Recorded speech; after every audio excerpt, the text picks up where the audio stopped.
اعوذ باللہ من الشیطان الرجیم بسم اللہ الرحمن الرحیم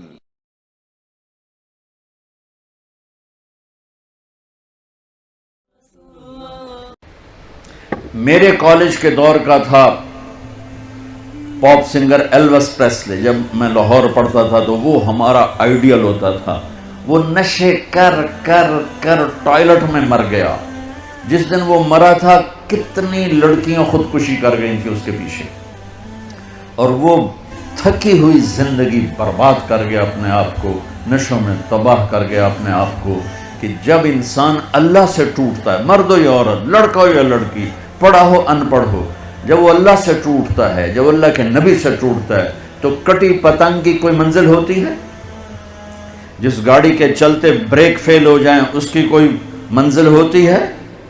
پانی جب طوفان بن کے نکلتا ہے تو اس کی کوئی منزل ہوتی ہے؟ میرے رب کی قسم بچو, اب میرا سرمایہ ہو, یہ سب میرا سرمایہ بیٹھا ہوا ہے, میرا نہیں, یہ میرے دیس کا سرمایہ بیٹھا ہوا ہے. جنید جمشید کے اللہ درجے بلند کرے. میں ایک جگہ بیٹھا تھا, وہاں ٹی وی چل رہا تھا, تو میں نے دیکھا اسکرین پر ایک بڑا خوبصورت نوجوان ڈانس کر رہا ہے اور اس کے ساتھ 10-12 لڑکیاں ڈانس کر رہے ہیں. تو میرے جی میں آتا ہے کہ اسے کون ہدایت دے گا, اور یہ اتنا خوبصورت نوجوان ہے اور اس طرح مر گیا تو اس کا کیا حشر ہوگا. یہ مجھے اس پہ ترس آ رہا ہے اور دل میں خیال آ رہا ہے کہ اس کو تو ہدایت نہیں مل سکتی, کہ جائے گا کون اس کے پاس. 4 مہینے بعد میں کراچی میں ہوں, ایک نوجوان میرے پاس آتا ہے کہ ایک پاکستانی گلوکار آپ کو ملانا ہے. میں کہا ملا دو. جب وہ اندر آتا ہے تو وہ وہی ہے جس کو میں اسکرین پہ دیکھتا ہوں, جنید جمشید. اس وقت پیک 97, جتنا نام جنید نے میوزک میں کمایا ہے کسی نے نہیں کمایا. جتنا پیسہ, جتنا نام, جتنا فیم, جتنی محبت نسل میں کسی نے نہیں. تو میں نے پوچھا آپ کا نام کیا ہے؟ کہا جی میرا نام جنید ہے. کیا کرتے ہو؟ کہا میرا میوزک سے تعلق ہے. میں نے کہا آپ گاتے ہیں بجاتے ہیں؟ کہنے لگا جی میں گاتا ہوں, دل دل پاکستان میں نے گایا ہے. اچھا. میں نے اس سے بات شروع کی, مجھے نہیں پتا میں نے کیا بات کی. تو وہ نا پہلے یوں منہ چھپا کے بیٹھا تھا, پھر اس نے یوں کپڑا ہٹا دیا اور ایسے کر کے میری سنتا رہا. پھر مجھ سے کہنے لگا ایک سوال کروں؟ میں کہا کرو. کہا ایک پاکستانی نوجوان جو خواب دیکھتا ہے کبھی ایسا ہوتا کہ ایسا ہوتا, اور جس گلیمر کو وہ خوابوں میں دیکھتا ہے وہ مجھے فزیکلی میرے پاس موجود ہے. میں تو اسے دیکھ چکا تھا اسکرین پر, وہ فزیکلی میرے پاس موجود ہے, لیکن یہاں اندھیرا ہے. سینے پہ ہاتھ رکھ کے کہنے لگا یہاں اندھیرا ہے, اور یہاں کہنے لگا یہ خالی ہے, یہ خالی. ایسا کیوں ہے؟ میری تو ہر خواہش پوری ہے, پھر یہ کیوں ہے, یہ اندھیرا کیوں ہے؟ مجھے لگتا ہے میں وہ کشتی ہوں جس کے لیے کوئی ساحل کوئی نہیں. کیا خوبصورت بات اس نے کی. میں نے کہا تو بہت آسان بات ہے. کہنے لگا کیا؟ میں نے کہا تمہیں درد ہو رہا ہے اس گھٹنے میں, تم میڈیسن لگا رہے ہو ٹیوب اس گھٹنے پر, یہاں درد نہیں, دوا لگانے کا فائدہ کوئی نہیں. یہاں درد ہے, یہاں دوا جا نہیں رہا, تو تمہیں ٹھیک کیسے ہوگی؟ کہنے لگا میں نہیں سمجھا. میں نے کہا یہ جو خلا ہے تیرے جسم میں نہیں, تیری روح میں ہے. روح کو لڑکی کا نہیں پتہ, روح کو میوزک کا نہیں پتہ, روح کو شراب کا نہیں پتہ, نشے کا نہیں پتہ. اسے صرف 2 کا پتہ ہے, ایک اللہ جس نے اسے بنایا, اور ایک اللہ کا نبی جس نے اسے اس کا صحیح طریقہ سمجھایا.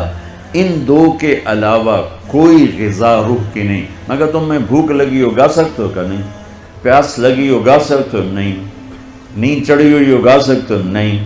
کیونکہ جسم کی ڈیمانڈ تم پوری نہیں کر رہے ہو تو تم گا نہیں سکتے ہو. ایسے ہی روح میں ایک فریاد اٹھتی ہے جب اسے آپ اللہ کا تعلق نہیں دیتے, جب آپ نماز نہیں پڑھتے, جب آپ سچ نہیں بولتے, جب آپ حرام سے نہیں بچتے, جب آپ جھوٹ سے نہیں بچتے، جب آپ نافرمانی سے نہیں بچتے، جب آپ نشوں سے نہیں بچتے ہو، تو پھر اس کے اندر ایک فریاد پیدا ہوتی ہے، ایک پکار پیدا ہوتی ہے. وہ فریاد اور پکار وہ ڈپریشن بنتی ہے، وہ اینزائٹی بنتی ہے. وہ بیماری کچھ نہیں ہے، وہ صرف یہ ہے کہ اسے بھوک ہے تم روٹی نہیں کھلا رہے، اسے پیاس ہے تم پانی نہیں. دیکھو میں نے پانی ساتھ رکھا ہوا ہے پینے کے لیے کہ میں نے بیان کرنا تو مجھے پانی ساتھ پینا ہے. تو ایسے ہی روح میں ایک پکار اٹھتے، مجھے اللہ چاہیے، مجھے کچھ نہیں چاہیے. وہی اللہ کی قسم، جنت میں بھی جا کر جب اللہ سامنے آئے گا نا تو کسی کو نہ حوریں یاد رہیں گی، نہ کھانے یاد رہیں گے. یا اللہ بس تجھے ہی دیکھتے رہیں، اور کچھ نہیں چاہیے، تیرا دیدار ہو، اور کچھ نہیں چاہیے. یہ ایسی چیز. ہم عصر کے قریب ہیں، آپ کی ابھی ظہر بھی نہیں ہوئی ہے. جو کائنات ہے، جو قانون ہے، تو میں چاہتا ہوں کہ میری یہ نسل جنہیں میں دیکھ رہا ہوں، یہ اپنے اللہ کو پہچان لیں، یہ اپنے نبی کو پہچان لیں کہ ایک علم وہ ہے کہ مجھے پیدا کس نے کیا، ایک علم وہ ہے کہ وہ ہے کون، ایک علم وہ ہے کہ وہ مجھ سے چاہتا کیا ہے، ایک علم وہ ہے کہ یہ زندگی کا کارواں کیا ہے، یہ موت کیا ہے، یہ مقصد زندگی کا علم ہے. یہ نہ سیکھا تو سب کچھ گیا. تمہارے جیسے بچے گئے کشتی کی سیر کو، ملا دیہاتی، ایک نے کہا چاچا تینوں فزکس آندی ہو سکے؟ پتر نہ ہی آج سنیا. کہ تیری ادھی زندگی برباد ہو گئی. دوسرے نے پوچھا چاچا تینوں کیمسٹری آندی ہے؟ کہ پتر میں تو نہ ہی آج سنیا. کہ چاچا تیری ادھی زندگی برباد ہو. تیسرے نے پوچھا چاچا زالوجی آندی ہے؟ کہ نہیں پتر پتہ نہیں کی بلا ہے. کہ چاچا تیری ادھی زندگی برباد ہو گئی. دریا میں طوفانی موج آ گئی، کشتی ڈولنے لگی. چاچا بولے پتر وہ تیرنا آمدہ ہے؟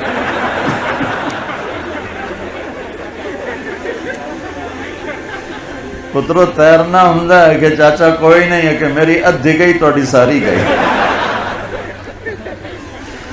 تو بچو تم کامسٹ کی ڈگریاں لے لو، یا ہارورڈ کی لے لو، یا کیمبرج کی لے لو، آکسفورڈ کی لے لو، اگر اللہ کو نہیں جانا تو اللہ کی قسم ساری زندگی برباد ہو گئی. اللہ کی قسم برباد ہو گئی. کبھی وہ شخص نہ دنیا کا سکون دیکھ سکتا ہے اور آخرت کا تو کیسے دیکھے گا جس نے اللہ کو نہ پہچانا. اس لیے ہمارے اندر ایک علم موجود ہے، قرآن، جس علم کو چیلنج نہیں کیا جا سکا. آج تک میرے رب کا قرآن چیلنج کر رہا ہے، فاتو بصورت من مثلہ، لاؤ اس جیسی ایک سطر لکھ دو، ایک صورت لکھ دو، ایک لفظ دیکھ دو. ساری دنیا میں آج عربی پر پی ایچ ڈی ہو رہی ہے، ریسرچ ہو رہی ہے، کیا کیا تہ تک چلے گئے ہیں، لیکن قرآن کی ایک سطر نہیں کوئی لکھ سکا کہ یہ میرے رب کا وہ کلام ہے جو اس کی زبان سے نکلا ہے اور میرے نبی کے دل پر اترا ہے. انہو لتنزیل رب العالمین، یہ رب العالمین کا کلام ہے. نزل بہ الروح الامین، اسے جبریل لایا ہے. علی قلبک، میرے نبی کے دل پر لایا ہے. لتکون من المنذرین، تاکہ میرا نبی ہمیں سنائے کہ زندگی کا مقصد کیا ہے. محمد رسول اللہ، لا الہ الا اللہ محمد رسول اللہ.